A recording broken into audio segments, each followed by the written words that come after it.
eyes in the rearview mirror. The moment I looked into the rearview mirror and saw eyes staring back from the back seat, that was the moment I knew I was going to die. But the most terrifying thing was not that he was inside my car. It was what I discovered afterward about the people who had encountered him before me. They were not as lucky as I was. My name is Ryan, and this is the night I almost died on the loneliest highway in America. It happened last summer. I was taking a road trip from Wisconsin to Montana, cutting through North Dakota on Highway 2. People call that stretch of road the loneliest highway in the country, and they are not exaggerating. There are sections that run for hundreds of miles where you will not see another soul. No houses, no gas stations, no signs of civilization, just endless fields of wheat stretching toward a horizon that never seems to get any closer, and a sky so vast it makes you feel like the smallest thing in the universe. I had driven parts of that route before during daylight hours when the golden fields looked beautiful and the emptiness felt peaceful rather than threatening. But I had never driven it at night. I had never experienced what that darkness could do to a person, how it could crawl inside your head and make you see things that were not there. Or worse, make you ignore things that were. The plan was simple enough. I needed to get to Montana for something important, and I figured I could save time and money by driving straight through instead of splitting the trip across 2 days and paying for a hotel in between. It was summer, so the days were long. I would leave around 7 in the evening, drive through the night and most of the next day, and arrive at my destination by late afternoon. Efficient, practical.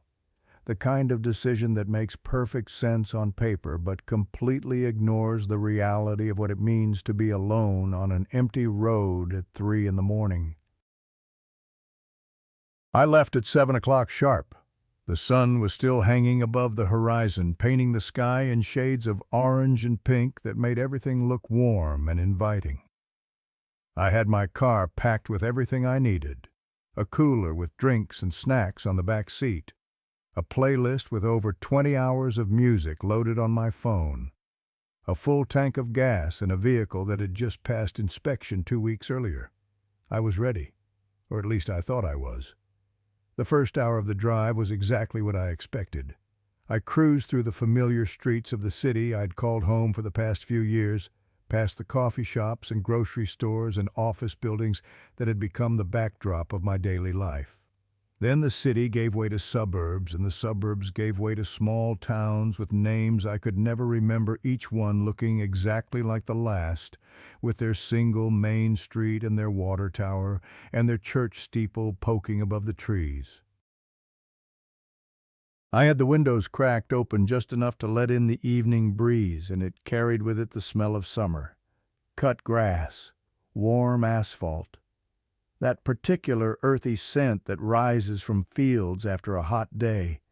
I breathed it in deep, feeling the tension from the work week start to melt away from my shoulders. This was exactly what I needed. Freedom, open road, nothing but my own thoughts and the music playing softly through the speakers. The sun dropped lower with each mile I covered, stretching shadows across the road like reaching fingers. I watched it sink in my rearview mirror, a perfect orange disk being swallowed by the horizon behind me. And as the last sliver of light disappeared, something changed. It was subtle at first. The small towns became less frequent. The stretches of a highway between them grew longer. The streetlights that had lined the road through the populated areas thinned out and then vanished entirely, leaving only my headlights to push back against the encroaching darkness. The radio stations I had been cycling through started to fade into static one by one, until there was nothing left but the hiss and crackle of dead air. I switched to my offline playlist instead, but the silence between songs felt heavier now, more oppressive. And the darkness, God, the darkness. I had never experienced anything quite like it. In the city there was always light, street lamps and storefront signs and the glow from 1,000 windows. Even the night sky was washed out by light pollution, the stars reduced to a handful of dim points barely visible through the haze. But out here there was nothing.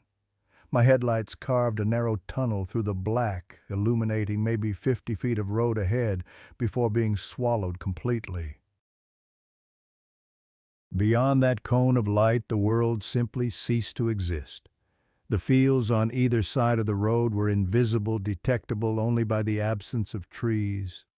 The sky above was a solid sheet of darkness, the moon hidden behind clouds that I could not see, but somehow sensed were there. It was like driving into a void, into nothing. I told myself this was fine, normal, just what happens when you leave civilization behind. My rational mind knew there were fields out there, farms and houses, and all the ordinary things that filled the daytime landscape. The darkness did not change what was real. It only changed what I could see. But there is something about being alone in the dark that bypasses the rational mind entirely, something primal, something that remembers what it was like to be prey hunted by things with better night vision and sharper claws, things that used the darkness as a weapon. I turned the music up louder and focused on the road. About 2 hours into the drive, I noticed the fuel gauge had dropped below a third of a tank. This was not an immediate problem, but I knew the gas stations out here were few and far between, sometimes separated by 15 or 20 miles of empty highway. Running out of gas in the middle of nowhere at night was the last thing I wanted to happen. I pulled up the GPS on my phone and searched for the nearest station. The screen showed a small dot about 12 miles ahead, a place with no name I recognized and no reviews on the map. Either it was too new for anyone to have rated it, or too old and obscure for anyone to bother. Either way, it was my best option. I drove on watching the mile markers pass in my headlights, counting down the distance. When I finally saw the gas station, it appeared out of the darkness like a mirage, a small island of light in an ocean of black. 4 pumps arranged in a row under a canopy that looked like it had been standing since before I was born. A convenience store attached to the side, but the windows were dark and a closed sign hung crookedly in the door. I pulled in and parked next to the pump closest to the road, positioning my car so I could see both the entrance and the highway beyond. A habit I had picked up somewhere, probably from one of those safety videos that everyone watches once and then forgets about. The moment I turned off the engine, the silence hit me like a physical force. No traffic noise, no distant sounds of civilization, not even the chirp of crickets or the call of night birds, just absolute total silence, broken only by the soft tick of my cooling engine and the faint whistle of wind through the gaps in the canopy overhead. I stepped out of the car and the cold hit me next. The temperature had dropped at least 15 degrees since I left the city, and the thin jacket I was wearing was not nearly enough. I zipped it up to my chin and walked quickly to the pump. The machine looked ancient, the kind with mechanical displays that clicked and whirred instead of digital screens. I slid my card into the reader and waited for the authorization to go through. After what felt like an eternity, the pump finally beeped its approval. I grabbed the nozzle and started filling the tank. And that was when I noticed something strange. The gas was flowing slowly, incredibly slowly. I could count the gallons clicking by 1 digit at a time, with long pauses in between. At this rate, it would take 10 minutes just to fill half a tank. I sighed and leaned against the side of my car, resigning myself to the wait. There was nothing else to do. No store to browse, no bathroom to use, just me and the pumps and the darkness pressing in from all sides. That was when I heard it. An engine. Faint at first, just a low rumble somewhere in the distance, but it was getting closer. I turned toward the highway and watched as a pair of headlights appeared from the direction I had come. They were moving slowly, much slower than the speed limit. Maybe 20 or 30 miles an hour on a road where most people did 60 or more. The car, a dark-colored sedan, approached the gas station entrance. Its headlights swept across the pumps, across my car, across me standing there with the nozzle in my hand, and then it passed. I let out a breath I did not realize I had been holding. Just someone else on the road. Nothing unusual about that. Maybe they were tired. Maybe they were looking for an address. People drove slowly for all kinds of reasons, but then the brake lights flared red. The sedan stopped, right in the middle of the highway. Just sat there, engine idling, taillights glowing like two angry eyes staring back at me. And then it started to reverse, slowly, deliberately. The sedan backed up until it reached the entrance of the gas station, then turned in and pulled up to the pump directly behind me. Not the pump at the other end of the row, not one of the two pumps on the opposite side of the canopy, the pump directly behind me, close enough that I could have reached out and touched their bumper. My pulse quickened, but I told myself to stay calm. Maybe they just needed gas. Maybe the other pumps were broken. Maybe they were not thinking about personal space because it was late and they were tired and this was just a random stop on a long journey same as mine. Probably just some guy who was bad at social cues. Nothing to worry about. The car door opened. A man stepped out. He was tall, lean, wearing a gray flannel shirt and dark jeans that looked like they had seen better days. His hair was dark and unkempt, and a patchy beard covered his jaw, the kind that grows when someone has not bothered to shave for a week or more. He walked around to the side of his car toward the pump, but he did not pick up the nozzle. He did not insert a card or press any buttons on the machine. He just stood there and looked at me. I tried not to stare back, keeping my eyes fixed on the pump display as the numbers crawled upward. But I could feel his gaze on me, heavy, unblinking, like a physical weight pressing against the side of my face. After a few seconds, I could not help myself. I glanced over and I saw his eyes. They were wrong. I do not know how else to describe it. There was nothing obviously unusual about them, no strange color or deformity. But the way they looked at me was all wrong.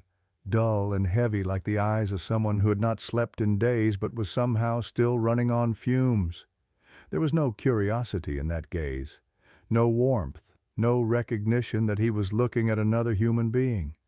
Those were the eyes of something assessing a target. A chill ran down my spine that had nothing to do with the cold. I forced myself to look away, to act normal. Maybe if I just ignored him, he would lose interest. Maybe he was just some weird loner who did not understand social boundaries. Highway rest stops attracted all kinds of people. That is what I told myself. That is what I needed to believe. "Nice night, huh?" I said, my voice coming out steadier than I felt. Just making conversation, being friendly, giving him a chance to act like a normal human being. He did not respond, did not nod, did not smile, did not make any indication that he had heard me at all, just kept staring with that unsettling intensity. The pump clicked, tank full. I pulled the nozzle out faster than I ever had in my life, shoved it back into the cradle and twisted my gas cap closed with trembling fingers. "Drive safe," I muttered, not looking at him, and practically threw myself into my car. I started the engine, put it in gear, and pulled out of the station, maybe a little faster than was strictly safe. My hands were shaking on the wheel. My chest felt tight with anxiety. As I turned back onto the highway, I allowed myself one last look in the rearview mirror. He was still standing there, but not at the pump anymore. He was walking back to his car, opening the driver door, sitting down behind the wheel, and not pumping gas. He never pumped gas. He never even tried. I pressed the accelerator harder, watching the speedometer climb past 65, 70, 75, breaking the speed limit by a comfortable margin but not caring. I just wanted to put as much distance between me and that gas station as possible. In the mirror, I saw his headlights come on, but he did not follow me onto the road. He just sat there, a dark shape in a dark car, watching me drive away. Just a weird guy, I told myself. The road attracts all kinds.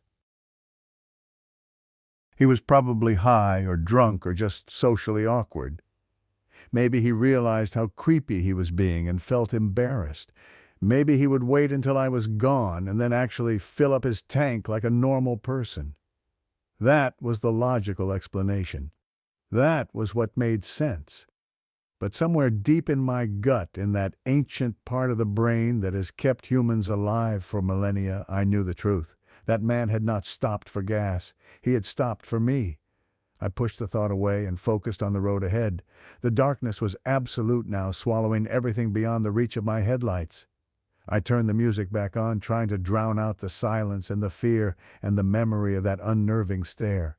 Just a few more hours, I told myself. Just a few more hours and this night would be over. I did not know then how wrong I was. I did not know that the night had only just begun. And I did not know that somewhere behind me in the darkness I could no longer see a gray sedan was pulling out of the gas station, following the same road I was on, with its headlights turned off. For the next 30 minutes I could not stop checking the rearview mirror.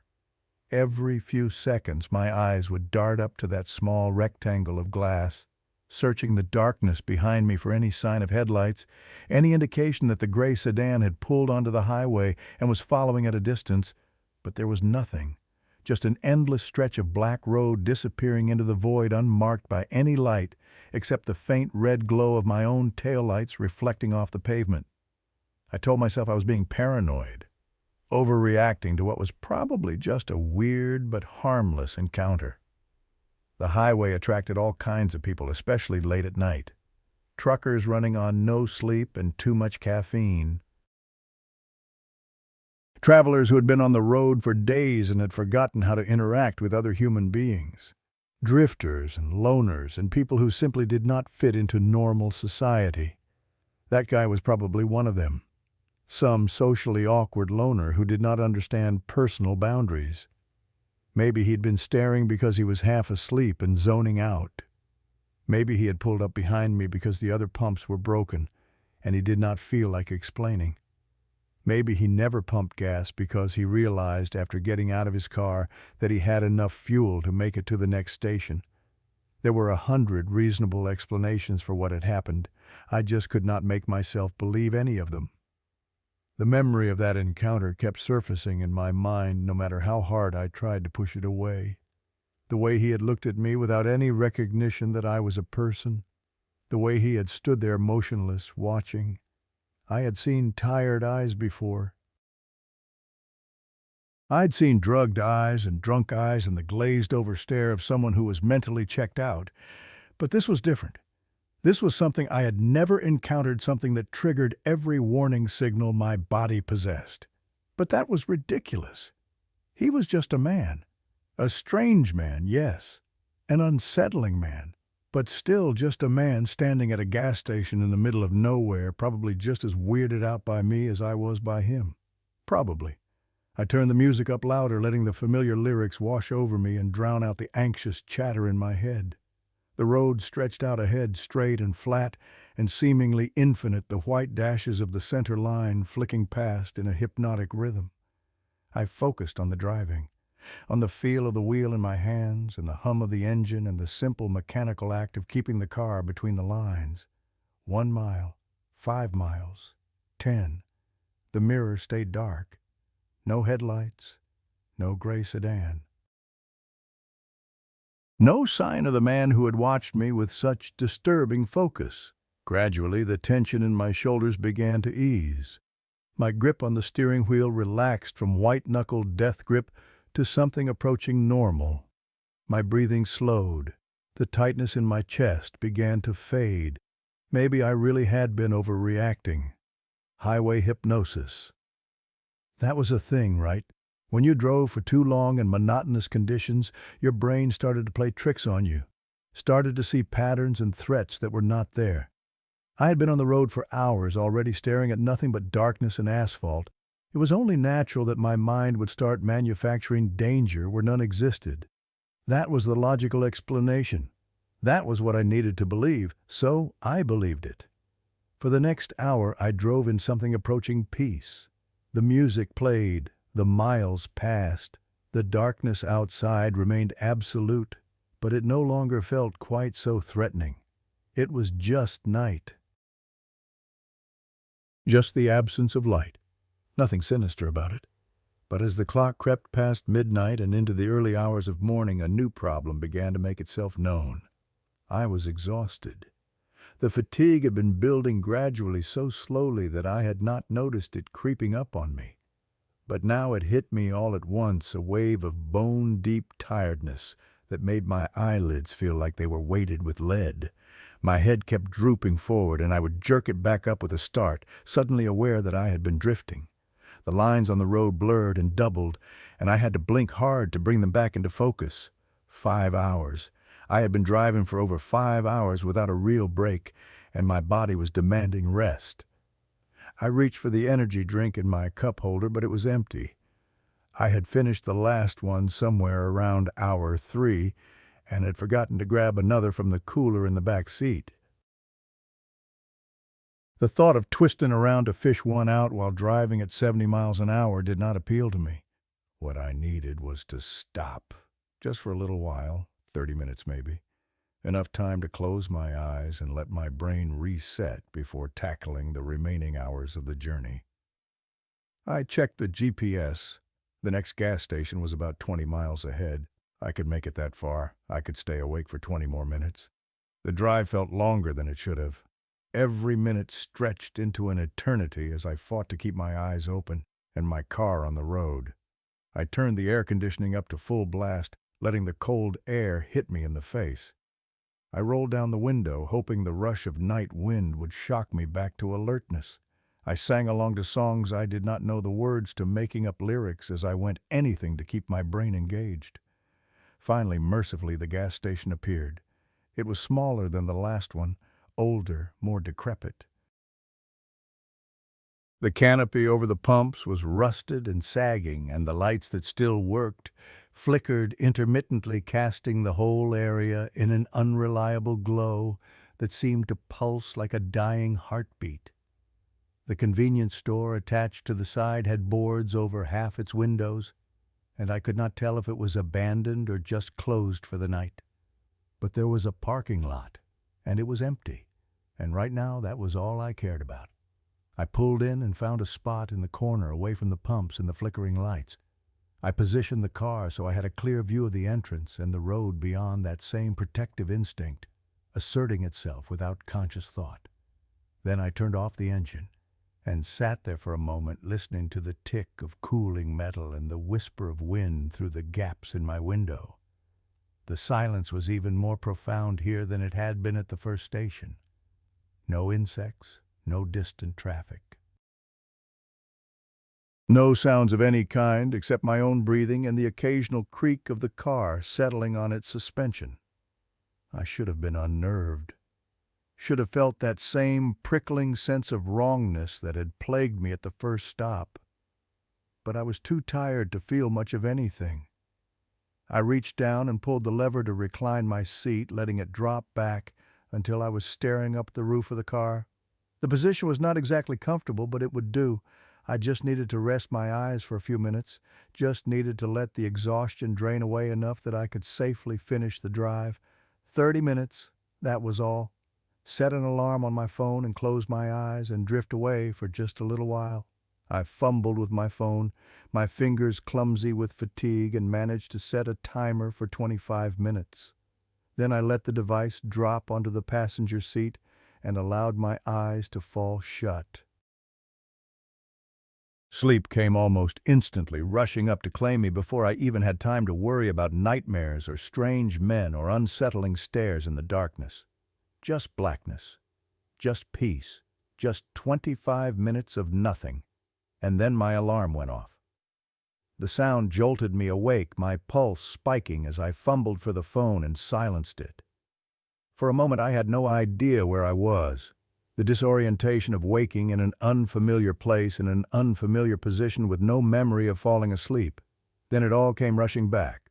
The road trip, the gas station, the strange man who had watched me with such intensity.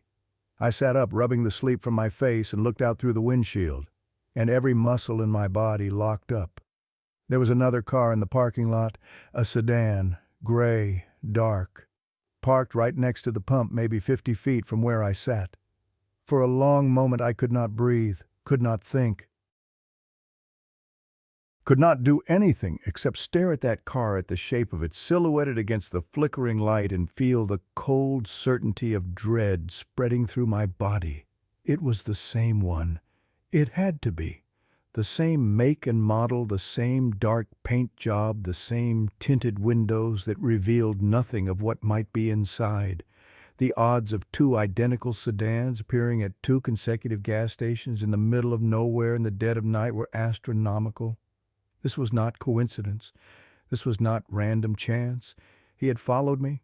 Somehow, someway, despite the fact that I had been watching my mirrors obsessively for the first half hour after leaving the previous station, he had followed me, had tracked me to this place, had found me while I slept vulnerable and unaware in a dark corner of an empty parking lot. My hands were shaking as I gripped the steering wheel, my eyes still locked on the sedan. I waited for the door to open. Waited for the tall figure to emerge, for that unsettling gaze to find me across the distance. But nothing happened. The car just sat there, silent, still. No movement visible through the tinted windows. Where was he? I scanned the parking lot, searching for any sign of the man. The pumps were empty. The entrance to the convenience store was dark and appeared locked. There was nowhere else to go, no other buildings or structures within sight. So where the hell was he? The answer came to me, slowly seeping into my consciousness like ice water. He was not in his car because he was somewhere else, somewhere closer, somewhere I could not see. The thought sent a jolt of pure terror through my chest. I grabbed my keys from the cup holder, my movements jerky and uncoordinated, and jammed them into the ignition. The engine turned over on the first try, roaring to life with a sound that seemed deafening in the silence. I did not wait to see if he would appear. Did not wait to confirm my suspicions or give him a chance to explain. I threw the car into reverse, backed out of the parking space with a screech of tires, and floored it toward the exit. The gas station fell away behind me in seconds, shrinking in my rearview mirror until it was nothing but a smear of flickering light in the darkness. I did not look back to see if the sedan followed, did not slow down until the station had vanished entirely and there was nothing behind me but the empty road. Only then did I allow myself to breathe. Only then did I let the full weight of what had happened settle over me. He had found me, while I slept, while I was completely defenseless. He had driven to the same station, parked his car, and then gone somewhere, done something, and I had no idea what. Had he been watching me sleep, standing outside my window, peering in through the glass at my unconscious form? Had he tried the door handle, testing to see if I had remembered to lock it? I realized with a sick lurch that I could not remember if I had locked the doors before falling asleep. My hands tightened on the wheel until my knuckles went white. The speedometer crept up past 80, then 85, pushing the limits of what my car could safely handle on this straight but poorly maintained road. I did not care. I just wanted distance. As much distance as possible between me and that gas station and whatever had been waiting for me there. The minutes passed in a blur of adrenaline and fear. 5 minutes, 10, 15. I kept checking the mirror, kept expecting to see headlights appear in the darkness behind me. But there was nothing, just black road and black sky, and the white lines flicking past in the glow of my headlights. Maybe he gave up. Maybe he realized I was onto him and decided I was not worth the trouble. Maybe he was just some creep who got his kicks from scaring lone travelers, and now that I had fled, he had moved on to find easier prey. I wanted to believe that, desperately. But the fear would not let me. I drove on, pushing through the exhaustion that still tugged at my eyelids, refusing to stop again no matter how tired I became. The clock on my dashboard crept forward. 1 in the morning, 1:30, 2, and still nothing behind me. I started to relax, started to convince myself that maybe, just maybe, this nightmare was over, that I had escaped whatever fate the man in the gray sedan had planned for me. That was when I saw the headlights. They appeared in my mirror without warning, 2 bright points of light that had not been there a second before, far behind me but visible, unmistakable. I told myself it was nothing, another traveler on the highway. Someone else making a late-night journey across this empty stretch of country. There was no reason to assume it was him. But I pressed the accelerator anyway, watching the speedometer climb past 90. The headlights did not fall back. They grew closer, steadily, inexorably, gaining on me with every passing second. I pushed the car harder, feeling the frame shake and the engine strain. 95 miles per hour, the fastest I had ever driven in my life. The steering wheel vibrated in my hands, and every bump in the road sent a jolt through the chassis that made me fear I would lose control. But still the headlights came. Closer, closer, until I could make out the shape of the vehicle behind them. A sedan. Gray. Dark. It pulled up behind me maybe 30 feet from my bumper and stayed there, matching my speed exactly. Not trying to pass, not trying to pull alongside, just following, hunting. The terror that gripped me then was unlike anything I had ever experienced.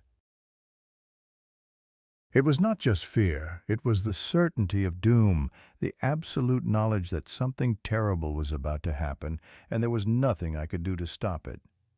I considered my options. There were no exits nearby, no side roads I could take to try to lose him.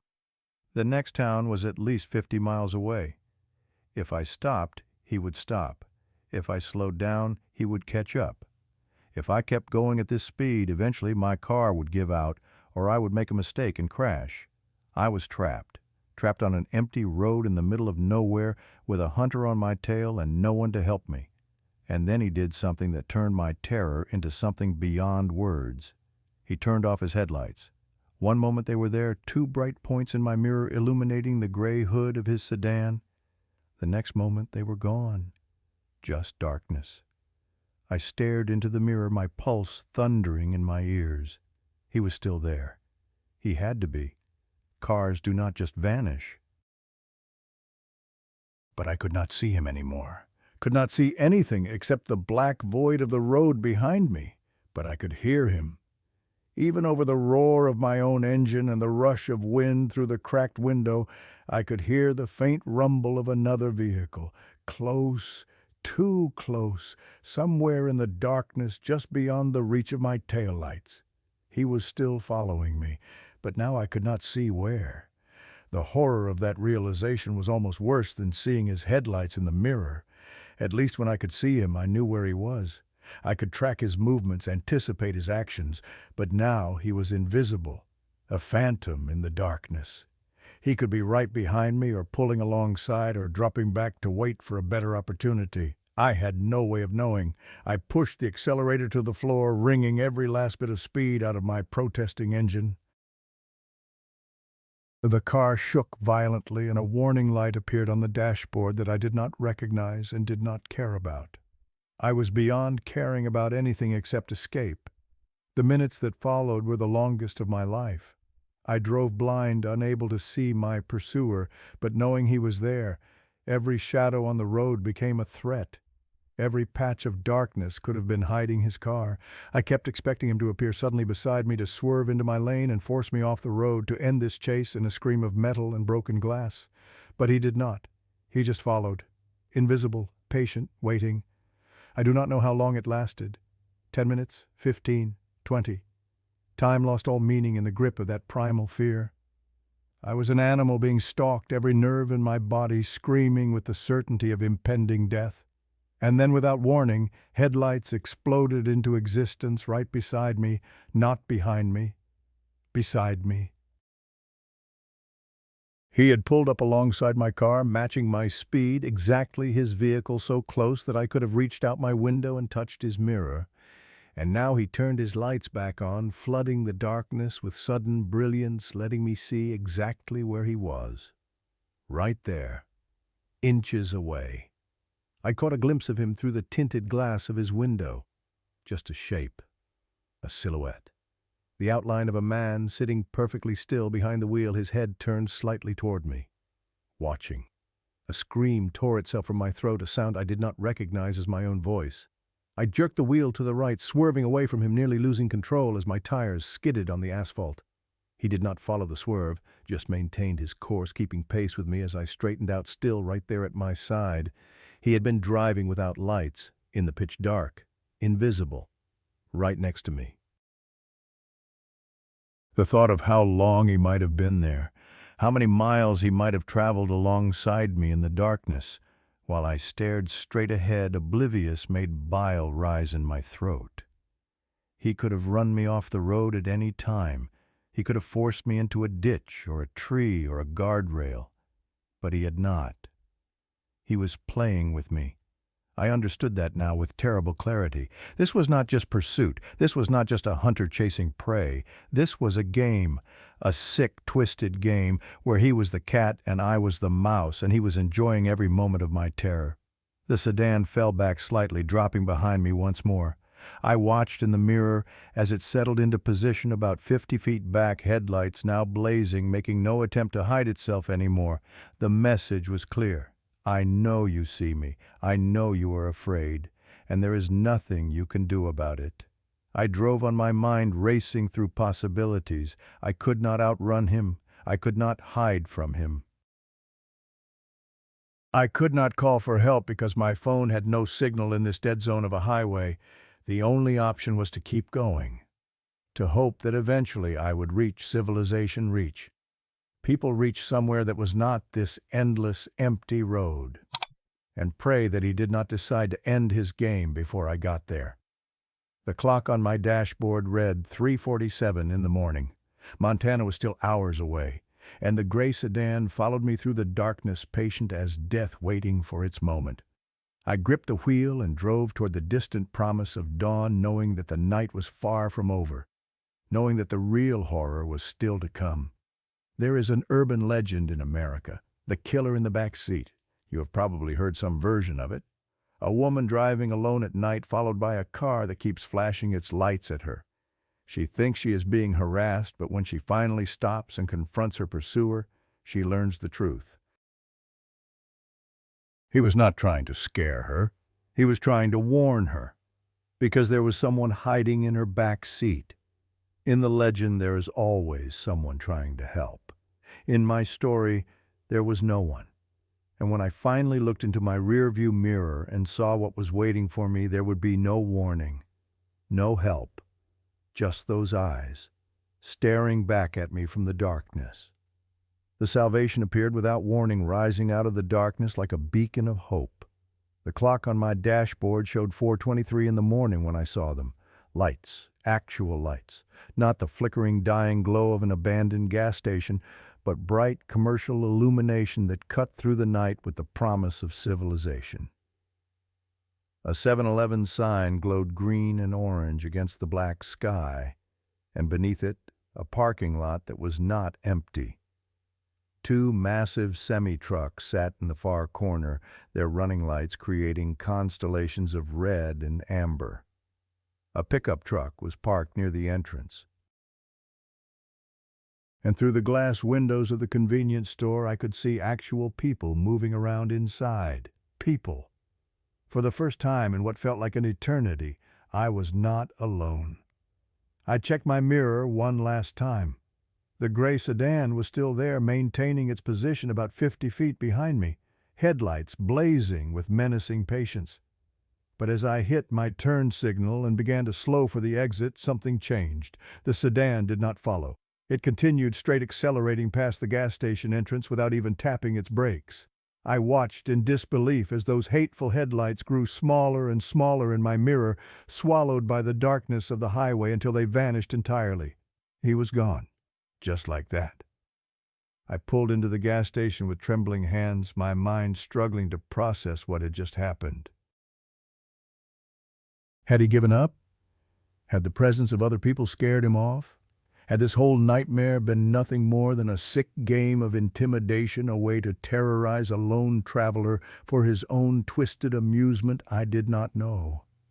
I did not care. All that mattered was that he was gone, and I was here surrounded by light and people in the mundane normalcy of a 24-hour convenience store. I parked at the pump closest to the building, positioning my car so that I had a clear line of sight to both the entrance and the highway. My hands were still shaking as I turned off the engine, and I had to take several deep breaths before I felt steady enough to step outside. The night air hit me like a slap, cold and sharp and real. I stood beside my car for a moment, just breathing, letting the chill seep into my lungs and remind me that I was alive, that I had made it, That whatever horrors the past few hours had held, they were over now. At least that was what I told myself. I walked to the pump on legs that felt like rubber, my eyes constantly scanning the parking lot and the road beyond, looking for gray sedans, looking for tall men with flannel shirts, looking for any sign that this brief respite was about to be shattered. But there was nothing. Just the trucks idling quietly in the corner, and the soft hum of the fluorescent lights overhead and the distant sound of country music drifting from inside the convenience store. Normal sounds, safe sounds. I slid my card into the machine and began to fuel up, watching the numbers climb on the display. The process felt almost surreal after everything that had happened.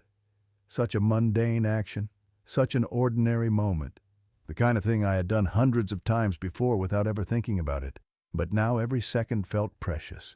Every breath felt like a gift. The pump clicked off and I returned the nozzle to its cradle. My tank was full. My car was ready.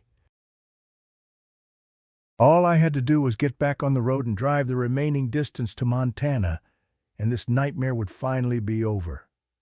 I allowed myself a small smile as I walked back to the driver's side door. In a few hours I would be there. I would be safe.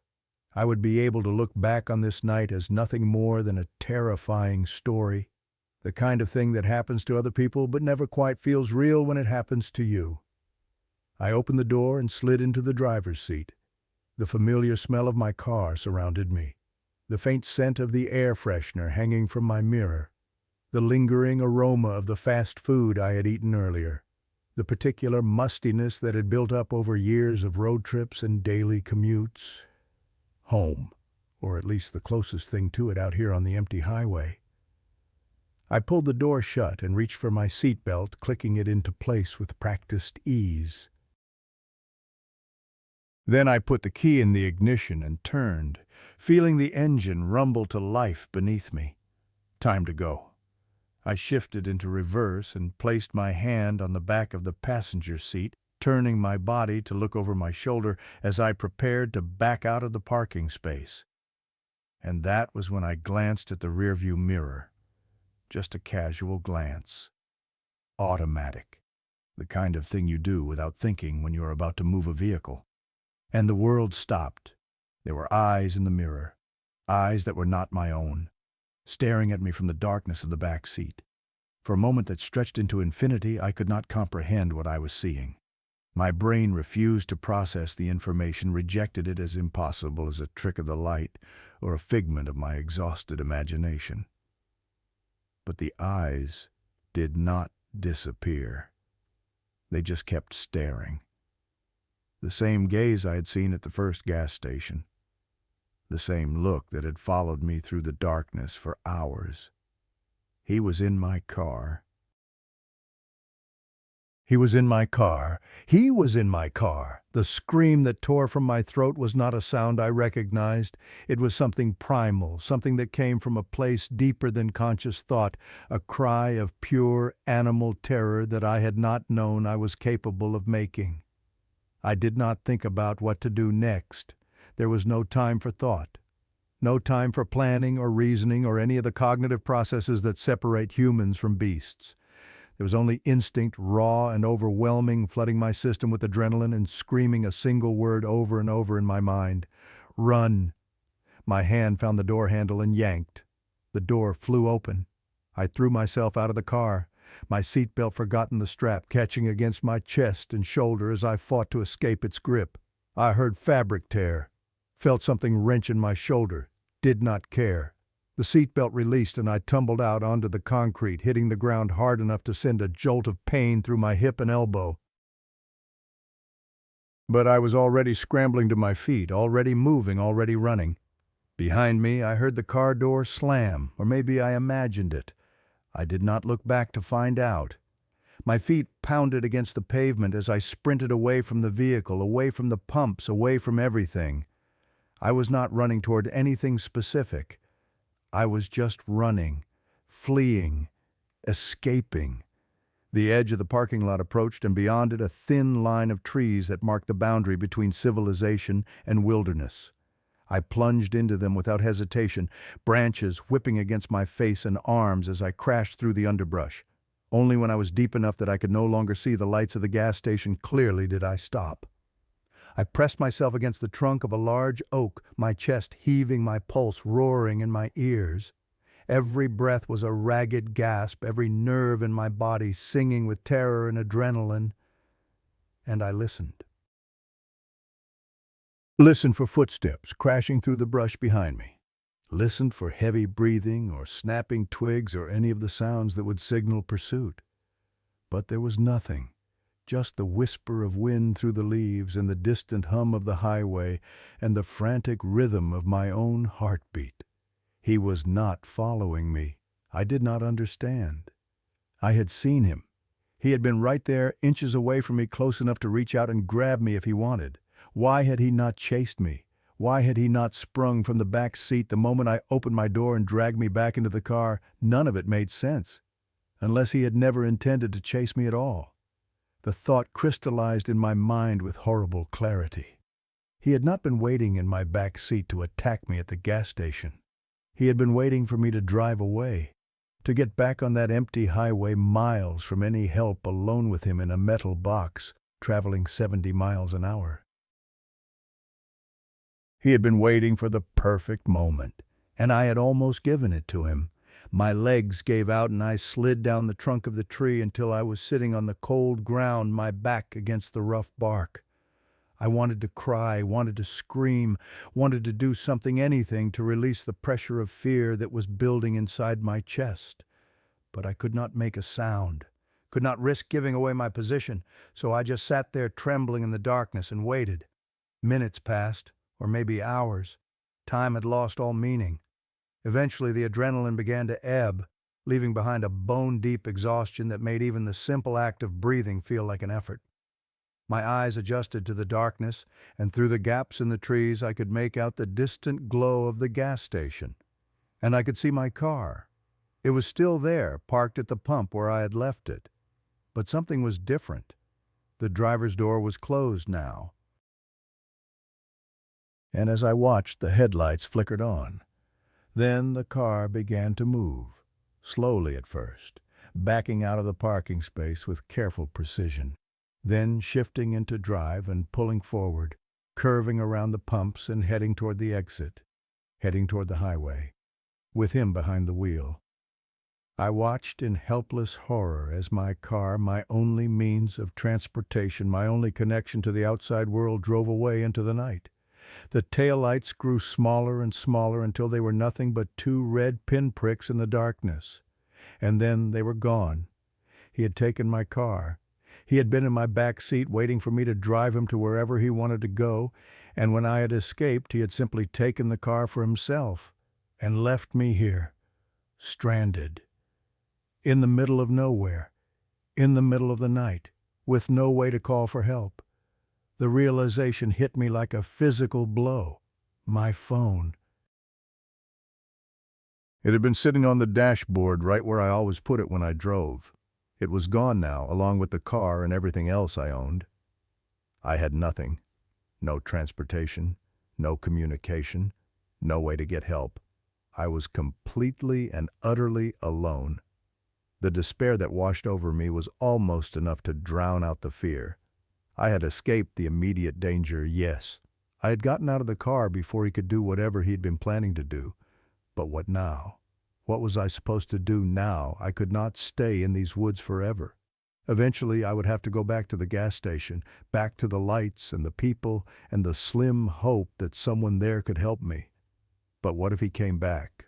What if he was circling around right now, waiting for me to emerge from my hiding spot so he could finish what he started?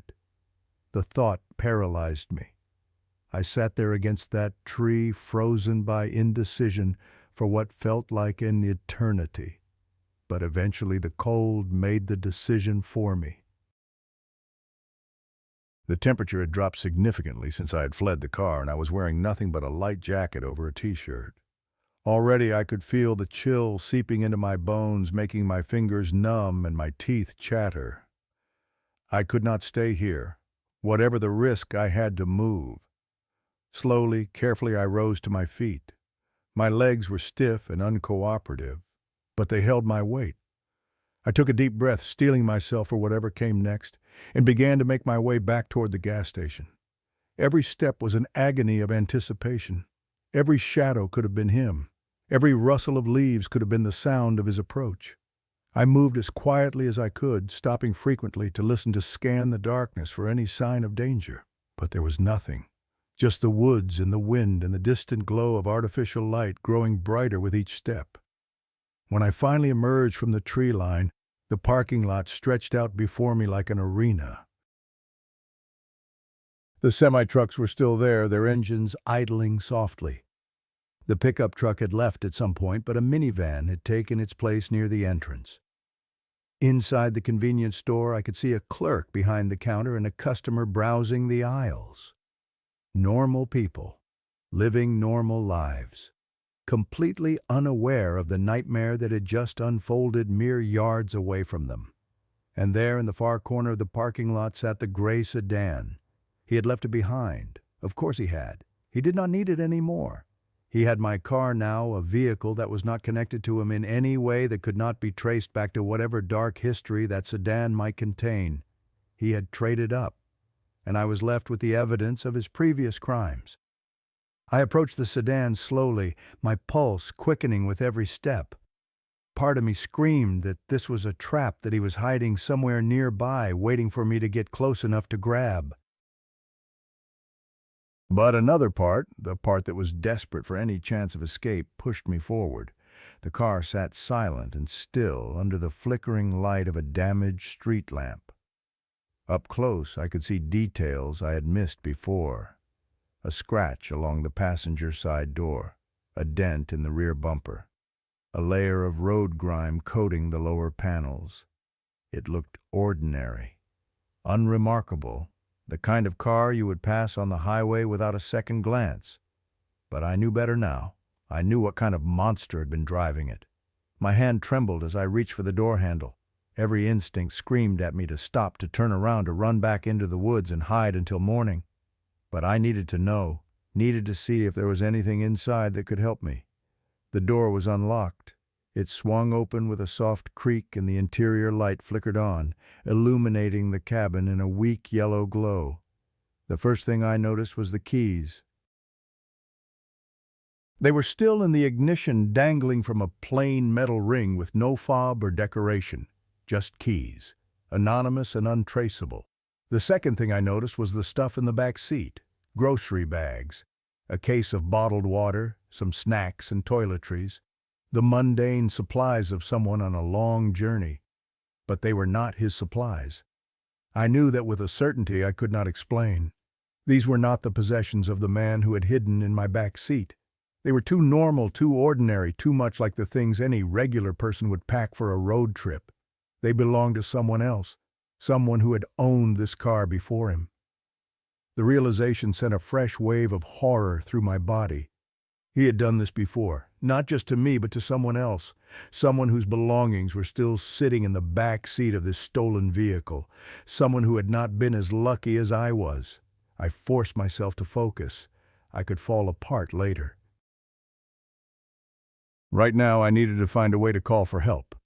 My eyes scanned the interior of the car, searching for anything useful. The center console was empty except for some loose change and a pack of gum. The glove compartment contained nothing but a crumpled fast food receipt and an old registration card. And then I saw it. On the floor, wedged between the passenger seat and the center console, a phone. I lunged for it, my hand shaking so badly I nearly dropped it twice before I managed to get a grip. The screen was cracked, a spider web of fractures spreading out from one corner, but when I pressed the power button, it lit up, locked. Of course it was locked. But that did not matter. Even a locked phone could call 911. I swiped up on the emergency call option and pressed the button, holding the device to my ear with both hands to stop the trembling. One ring, two rings, then a voice, calm and professional and utterly beautiful in its mundane normalcy.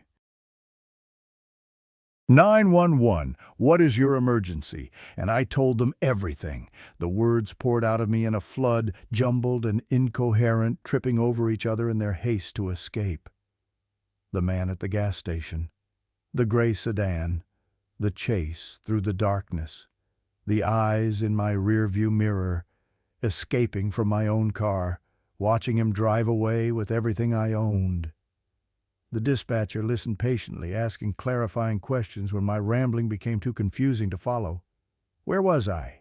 What was the make and model of my car?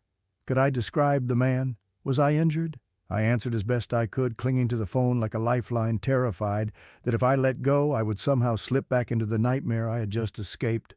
Officers are on their way, the dispatcher assured me. Stay on the line. Stay where you are. Help is coming. Help is coming. 3 words I had never appreciated until that moment. I sank down onto the cold pavement beside the open door of the sedan, the phone still pressed to my ear, and waited. The police arrived 17 minutes later. 2 cruisers, their lights painting the parking lot in alternating flashes of red and blue. They pulled up beside me, and officers emerged with their hands on their weapons, assessing the situation with trained eyes. I must have looked like a madman, dirty and disheveled, sitting on the ground next to an open car that was not mine, clutching a phone that was not mine, babbling about a man who had tried to kidnap me. But they listened. They took my statement, asked their questions, examined the sedan with flashlights and gloved hands. They called in the license plate and waited for the results, their radios crackling with coded language I did not understand, and then one of them came back to where I was sitting, his face grim. This car was reported stolen 3 days ago, he said, out of state. The owner has been missing since then. Missing, not found, not safe, missing. The word hung in the air between us, heavy with implication. Do you know what happened to them? I asked, even though I already knew the answer. The officer shook his head. We are still investigating, but based on what you have told us and what we are finding in this vehicle. He did not finish the sentence. He did not have to. The person who had owned this car, whose groceries were still in the back seat, whose phone I had used to call for help, had encountered the same man I had. They had just not been as lucky. One question kept circling in my mind as the officers continued their work around me. Who was the previous owner of this sedan? And what had happened to them after the man climbed into their back seat? The answer, when it came in the following weeks, would haunt me for the rest of my life. They found traces of the previous owner in that sedan. Not the owner himself, just traces. A hair caught in the headrest. Fingerprints on the steering wheel that did not match mine or the man who had tried to take me. A receipt from a diner 2 states away, dated 5 days before I had my encounter on that lonely highway. The police told me these things in pieces, doled out over the following weeks as their investigation progressed. Each revelation was another weight added to the burden I was already carrying, another reminder of how close I had come to sharing that unknown person's fate. The car had been reported stolen from a rest stop in Nebraska. The owner, a man named Thomas Reeves, had been driving cross-country to visit his daughter for her birthday. He had stopped to use the restroom and stretch his legs after 6 hours on the road. When he came back, his car was gone, and so was he. That was what the police could not figure out. Thomas Reeves had not simply had his car stolen. He had vanished. His wallet was found in a trash can at the rest stop, emptied of cash but still containing his driver's license and credit cards. His suitcase was discovered in a ditch 3 miles down the highway, its contents scattered across the grass like the aftermath of an explosion. But Thomas himself was nowhere to be found. The working theory the detective told me during one of our phone calls was that the man had done to Thomas exactly what he had tried to do to me. Followed him, waited for an opportunity, slipped into the back seat while Thomas was distracted. But Thomas had not noticed in time. Thomas had gotten back on the highway alone in his car with a predator hiding behind him and driven off into the darkness. What happened after that was anyone's guess. The detective used words like presumed and likely, and based on the evidence, but we both knew what he was really saying. Thomas Reeves was dead. Had probably been dead for days before I ever encountered the man who killed him. His body was out there somewhere hidden in a shallow grave or weighted down at the bottom of a lake or simply abandoned in some remote location where no one would ever think to look. And the man who had done it was still out there too. Still free. Still hunting. The investigation continued for months, but it never led anywhere. The sedan yielded no useful forensic evidence beyond what they had already found. The man had been careful, meticulous, leaving behind no fingerprints of his own and no DNA that could be matched to any database. He was a ghost, a phantom who drifted through the lives of his victims without leaving a trace. My car was never recovered. The police put out alerts and added it to their databases, but it had simply vanished, absorbed into the vast network of American highways like a drop of water into an ocean. For all I knew, it was still out there somewhere being driven by someone who had no idea of the horrors it had witnessed. Or maybe he had already abandoned it, traded it for another vehicle, another set of wheels to carry him toward his next victim. The thought kept me awake at night, staring at the ceiling of my bedroom and wondering if somewhere out there someone else was having the worst night of their life. Someone else was looking in their rearview mirror and seeing a gaze that should not be there. Someone else was learning what it felt like to be hunted. The police eventually told me that they believed his method was more sophisticated than simple opportunism. He did not just stumble upon victims by chance. He selected them, studied them, waited for exactly the right circumstances before making his move. The way he had behaved at that first gas station, pulling up behind me and staring without ever pumping gas that had been reconnaissance, he was evaluating me, deciding whether I was a suitable target, looking for weaknesses he could exploit. When I left that station, he had not followed immediately. That would have been too obvious.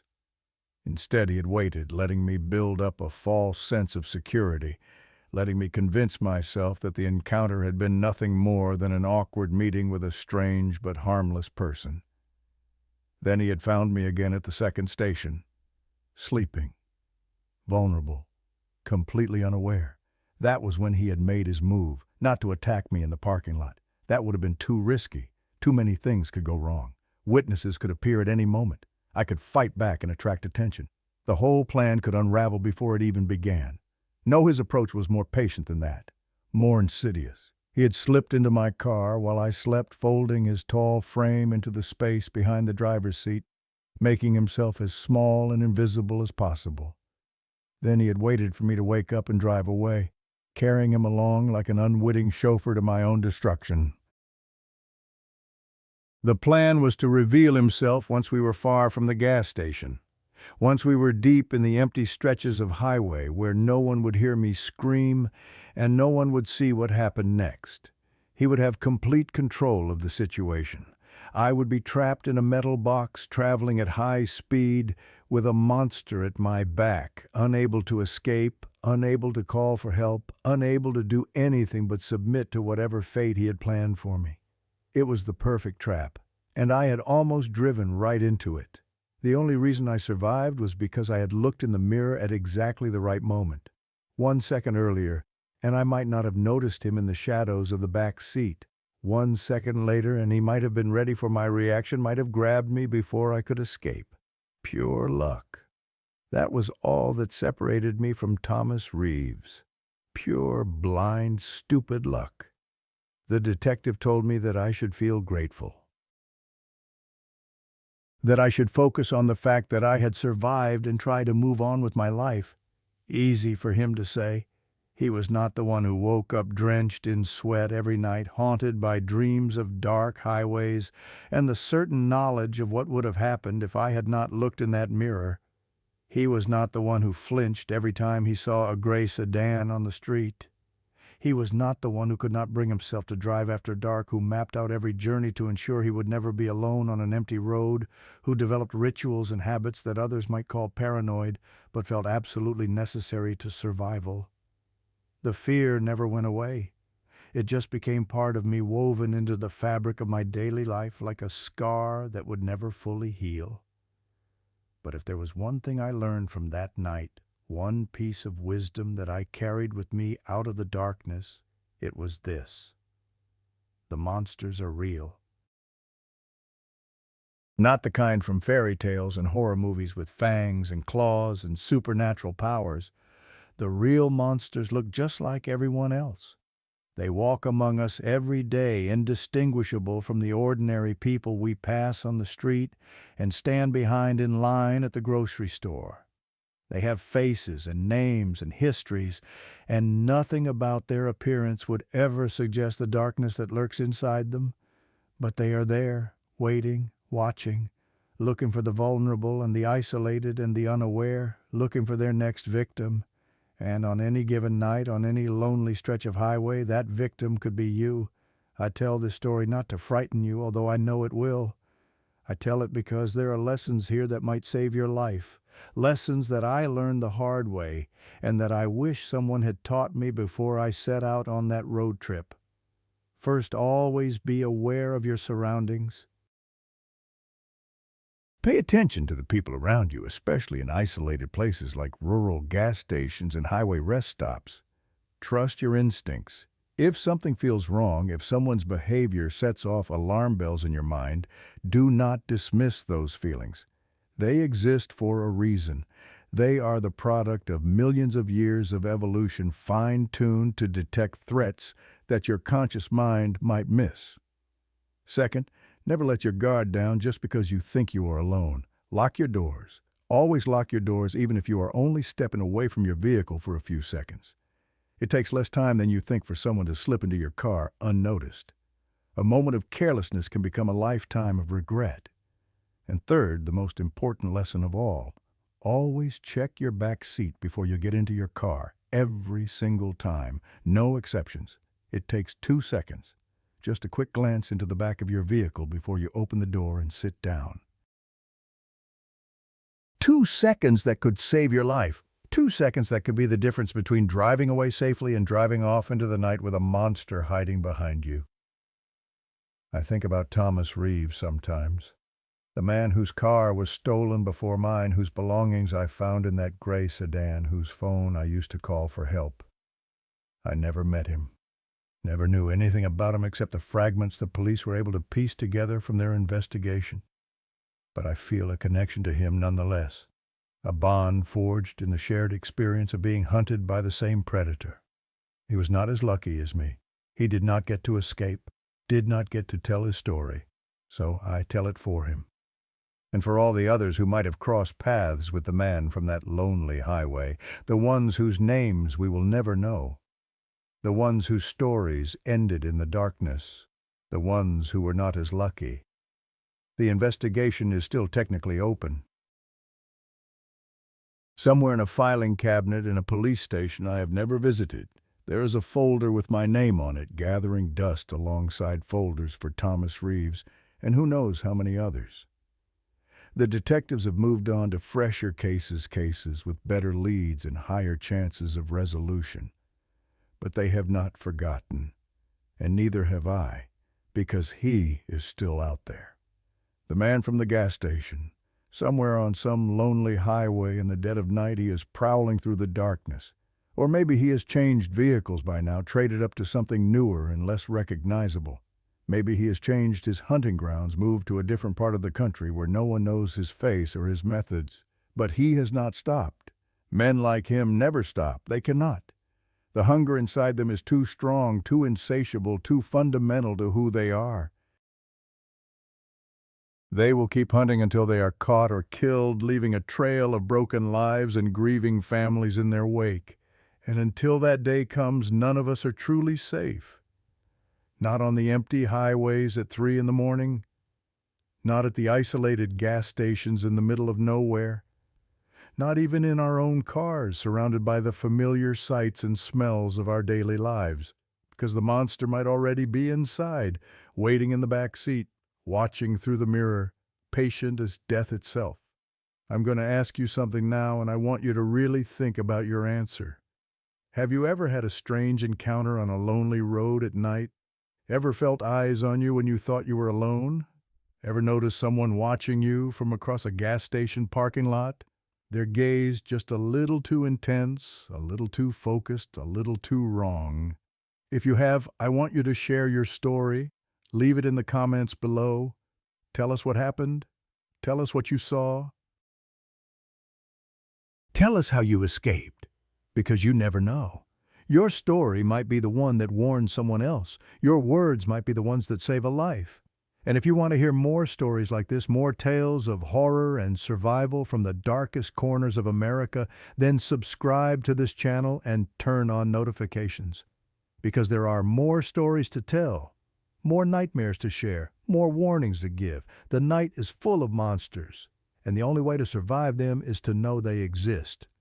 One last thing before I go. If you were listening to this while driving alone at night, I want you to do something for me.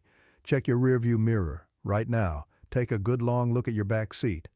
Make sure you are really alone in that car, because if you are not, if there is something there, something watching you from the darkness, well, you had better hope you noticed in time. Sleep tight and drive safe, if you can.